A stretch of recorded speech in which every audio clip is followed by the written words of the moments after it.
আসসালামু আলাইকুম এভরিওয়ান, সবাই কেমন আছেন? আজকে দেখাবো গ্রামের মা বোনরা কিভাবে কষ্ট করে ধান সিদ্ধ করে চাউল বানিয়ে ভাত খায়। তারা কিন্তু খুবই পরিশ্রম করে, কষ্ট করে এবং প্রচুর পরিশ্রমে তাদের সংসার চলে। চলুন আমরা দেখে আসি। এই তো বড় পাত্র থেকে ধান তুলছে, এটা কিন্তু আগের দিন ভিজিয়ে রাখা।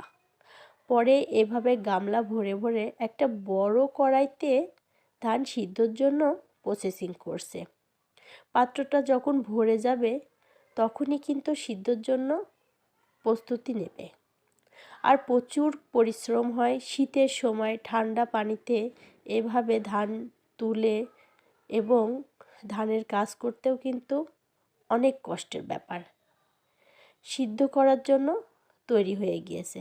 দেখেন নিচে আগুন জ্বালিয়ে উপরে ধান রেখে সিদ্ধ করবে 40 থেকে 45 মিনিট পর। এভাবেই তারা কষ্ট করে।